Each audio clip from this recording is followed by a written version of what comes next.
সকাল বন্ধুরা, আজকে আবার চলে এসেছি মায়ের রান্নাঘরে। আর আজকের মায়ের রান্নাঘরে কী রান্না হবে সেগুলো তোমাদের সঙ্গে শেয়ার করব। আর সেগুলো দেখতে হলে অবশ্যই এই আমার রান্নার রেসিপিগুলো দেখতে হবে। তাহলে চলো আজকে কি রান্না হবে সেগুলোই তোমাদের সঙ্গে শেয়ার করব। চলো তাহলে রান্নাঘরে এগিয়ে যাই। আর রান্নার কাছে চলে এসেছি, আর আজকে কী রান্না হবে সেগুলোই তোমাদের সঙ্গে শেয়ার করব। দেখো এদিকে আলু আর বেগুন লম্বা লম্বা করে কেটে নিয়েছি, আর এদিকে কড়াইটাও গরম হয়ে গেছে। আর দেখো এখানে এই যে 4 পিস এই যে খোকা ইলিশ মাছ, আবার অনেকে এটাকে আবার খয়রা মাছও বলে। আর এই খয়রা মাছ দিয়ে আর আলু বেগুন দিয়ে আজকে হবে রান্না। তাহলে চলো। আর এখানে এটা মাছ রান্না করার জন্য কী নিয়েছি দেখো, একদম সীমিত মশলা। এখানে নিয়েছি কাঁচা লঙ্কা, আর এদিকে দেখো একটু বেশি করে সর্ষেটা ভিজিয়ে নিয়েছি। এই সর্ষে দিয়ে আজকে এই যে বেগুন আলু দিয়ে তরকারি হবে। তাহলে দেখো কীভাবে করি আমি। আর এদিকে দেখো কড়াইটাও গরম হয়ে গেছে, আর কড়াইয়ের মধ্যে একটু সাদা তেল দিয়ে দিয়েছি। এখন দিচ্ছি দেখো এই যে কালো জিরে। কালো জিরেটা একটু গরম হলেই আলুগুলোকে আমি কালো জিরেটা একটু ভাজা ভাজা হলে আলুগুলোকে ছেড়ে দিচ্ছি। ছেড়ে দিয়ে আলু আর বেগুনগুলোকে এবার ভেজে নেবো। আর দেখো এখন আলুগুলোকে দেখো সুন্দর করে লাল লাল করে ভেজে নিয়েছি। সাদা তেলে ভেজেছি বলে বোঝা যাচ্ছে না, যদিও দেখো ভালোই ভাজা হয়ে গেছে। এখন বেগুনগুলোকে দিয়েও ভেজে নেবো। বেগুনটা একটু পরে দিতে হবে, নাহলে গলে যাবে। দেখো এবার তার সমস্ত মশলাগুলোই দিয়ে দেবো। আর এখানে আমার বেগুন আলু বেশ ভালো মতনই ভাজা ভাজা হয়ে গেছে। এখন দেখো এই যে কাঁচা লঙ্কা সর্ষেটা দিয়ে দিলাম, দিয়ে একটুখানি এগুলোকে কষিয়ে নেবো।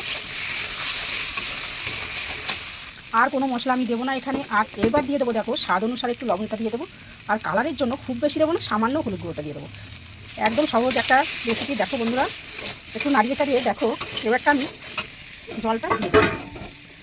এই দেখো জলটাও দিয়ে দিলাম, এবার একটু নাড়িয়ে নেবো।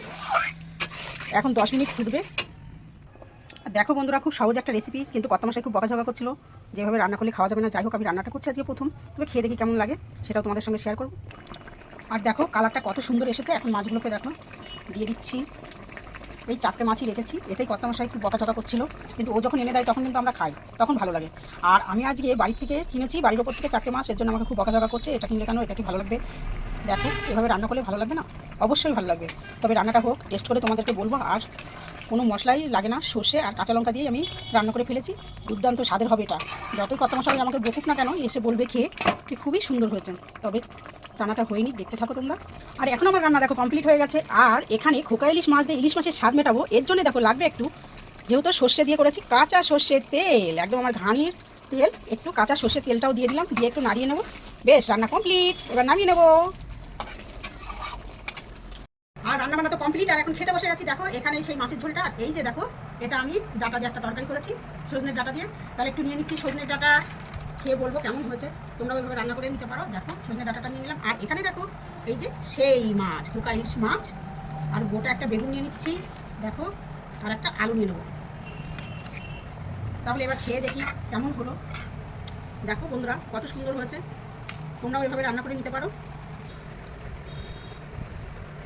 যা সুন্দর হয়েছে না, সে আর কি বলবো। দেখো মাছটা পুরো ইলিশ মাছের মতন লাগছে, খারাপ লাগছে না, খুব টেস্টি হয়েছে তরকারিটা। আর এই যে বেগুন আর আলু, এই যে সর্ষে আর লঙ্কা দিয়ে রান্নাটা এত ফাইন হয়েছে, কেউ যদি না খায় তাকে বোঝানো যাবে না। যাই হোক বন্ধুরা, একবার আমার মতো করে বাড়িতে রান্না করে খেয়ে দেখো, ভালো লাগবেই। আর ভালো না লাগলে তখন কমেন্টে জানাবে, দিদিভাই তুমি বলেছিলে ভালো লাগেনি। আমার তো দারুণ দারুণ লেগেছে, তোমাদেরও খুবই ভালো লাগবে। তাহলে আমার এই রেসিপিটা তুমি একবার রান্না করে খেয়ে দেখো, যদি ভালো লাগে তাহলে লাইক কমেন্ট শেয়ার করে দেবো বন্ধুরা। টাটা।